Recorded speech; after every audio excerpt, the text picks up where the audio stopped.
যে আমরা হচ্ছে গিয়ে বিরোধিতা করব সরকারের।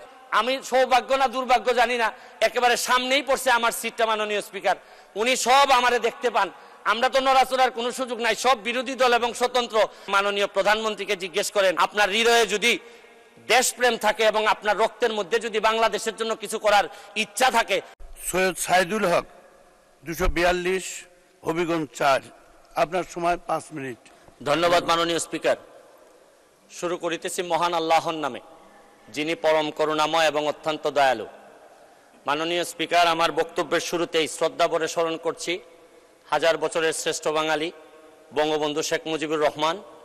আমি শ্রদ্ধা ভরে স্মরণ করছি জাতীয় চার নেতা এবং আমাদের মহান মুক্তিযুদ্ধে যারা শহীদ হয়েছিলেন তাদেরকে স্মরণ করার মধ্য দিয়ে আমি আমার বক্তব্য শুরু করছি। মাননীয় স্পিকার, মাননীয় স্পিকার, আমরা মহান সংসদের কথা বলি।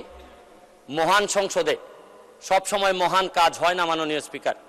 আমি মহান সংসদে এসে প্রথমেই আমার যে জিনিসটা নিয়ে খুব কষ্ট হয়েছিল মাননীয় স্পিকার, এই সংসদেই এই জায়গাতে বসেই ইনডেমনিটি বিল, ইনডেমনিটি অর্ডিন্যান্স করা হয়েছিল আমাদের জাতির জনক বঙ্গবন্ধু শেখ মুজিবুর রহমানের এই হত্যার বিচারের প্রক্রিয়া বন্ধ করার জন্য। এই সংসদেই বসে, এই মহান সংসদে, মহান সংসদকে কলঙ্কিত করেছিলেন এইখানেই বসে সংসদ সদস্যবৃন্দ। আমি একটা জিনিস পরিষ্কার করতে চাই মাননীয় স্পিকার, আমরা যারা স্বতন্ত্র নির্বাচিত হয়েছি আমাদেরকে অনেকেই জিজ্ঞেস করেন যে আমাদের অবস্থানটা কি। আমি এই মহান সংসদে পরিষ্কার করতে চাই মাননীয় স্পিকার যে আমরা হচ্ছে গিয়ে বিরোধিতা করব সরকারের। আমি ব্যক্তিগতভাবে বলতে পারি বিরোধিতা হবে সরকারের, কিন্তু একটা বিষয়ে আমরা এক অভিন্ন, মুক্তিযুদ্ধের সপক্ষ এবং বঙ্গবন্ধু শেখ মুজিবুর রহমানের ব্যাপারে আমরা এক অভিন্ন। এই ব্যাপারে আমাদেরকে আলাদা করে দেখার কোনো সুযোগ নাই মাননীয় স্পিকার। মাননীয় স্পিকার, আমি আমার এলাকা, প্রথমে আমার এলাকা দিয়ে শুরু করতে চাই মাননীয় স্পিকার, হবিগঞ্জের চুনারুঘাট মাধবপুর। আমি দুঃখের সাথে বলতে চাই মাননীয় স্পিকার, বাংলাদেশের বিভিন্ন জায়গায় বঙ্গবন্ধুর নামে বিভিন্নভাবে স্থাপনা তৈরি হয়েছে, বড় বড় স্থাপনা, কিন্তু আমার এলাকায় এত দীর্ঘদিন যাবৎ আওয়ামী লীগ ক্ষমতায় থাকার পরেও এখন পর্যন্ত বঙ্গবন্ধু বা তার পরিবারের নামে একটা বড় স্থাপনাও তৈরি করা হয় নাই মাননীয় স্পিকার।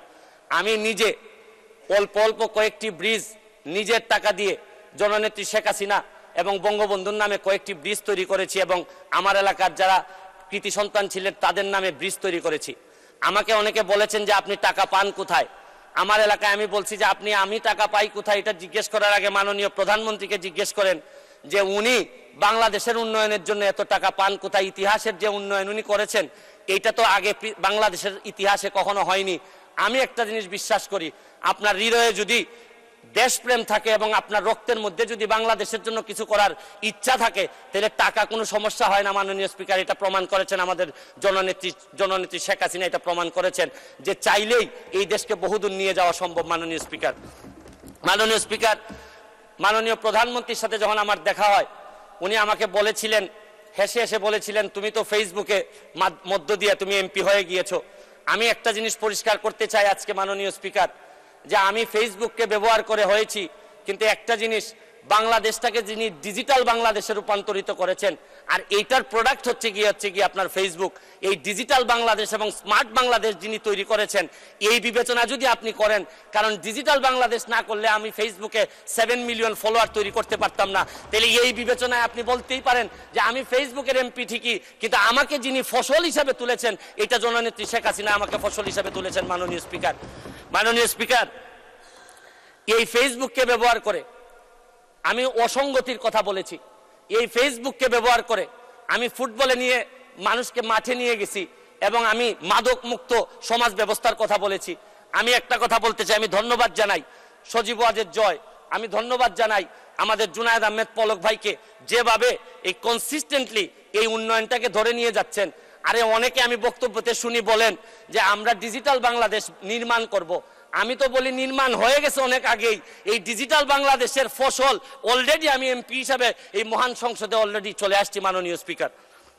মাননীয় স্পিকার, আমি আরেকটা জিনিস আপনাদেরকে বলতে চাই, অনেকেই বলেন যে স্বাধীনতার সপক্ষের সরকার থাকলে কি হয় আর স্বাধীনতার বিপক্ষের সরকার থাকলে কি হয়। আমি একটা জিনিস জিজ্ঞেস করতে চাই, আপনাদেরকে বলতে চাই, স্বাধীনতার সপক্ষের শক্তি যখন ক্ষমতায় থাকে তখন কি হয় হচ্ছে কি এলিভেটেড এক্সপ্রেসওয়ে হয়, সারা পৃথিবীর সাথে যুদ্ধ করে পদ্মা সেতু বানানো যায়।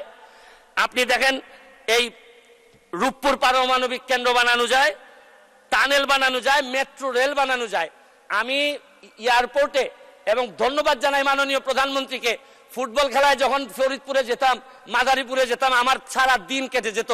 কিন্তু এই ব্রিজ হওয়ার পর আমাদের সিলেটের বেশিরভাগ মানুষ দক্ষিণবঙ্গে যাই নাই। মাননীয় স্পিকার, আর 2 মিনিট সময় দেন।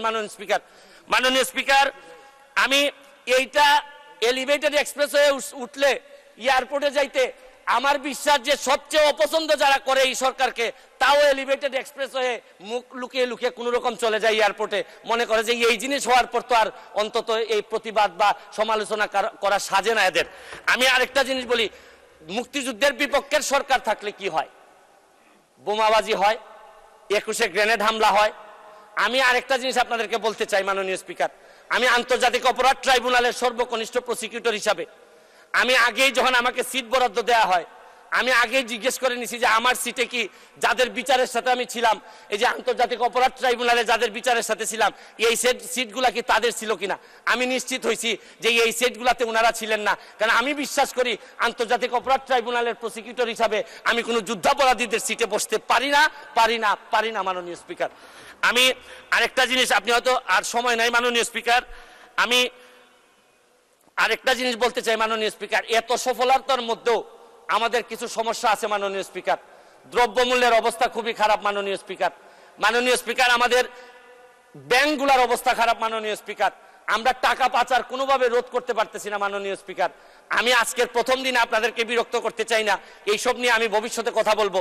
তবে একটা কথা মাননীয় স্পিকার বলে শেষ করতে চাই, মাননীয় প্রধানমন্ত্রীর, আমি সৌভাগ্য না দুর্ভাগ্য জানি না, একেবারে সামনেই পড়ছে আমার সিটটা মাননীয় স্পিকার। উনি সব আমারে দেখতে পান, আমরা তো নড়াচড়ার কোনো সুযোগ নাই, সব বিরোধী দল এবং স্বতন্ত্র উনার চোখের সামনে পড়ে গেছে। আমরা সংসদের বাইরেও নড়তে পারবো না, ভিতরেও পারতেছি না। তবে আমি ভয় পাই মাননীয় প্রধানমন্ত্রীর পিছনে যারা বসছেন তারা তো সকল ক্ষমতার উৎস, তাদেরকে মাননীয় প্রধানমন্ত্রী সবসময় হয়তো চোখে দেখতে পারেন না। তবে আমার বিশ্বাস মাননীয় প্রধানমন্ত্রী আমাদেরকে যেভাবে দেখবেন, পিছনে যারা আছে এদেরকে যদি একটু চেক করেন তাহলে। 1 মিনিট। ধন্যবাদ মাননীয় স্পিকার। ধন্যবাদ।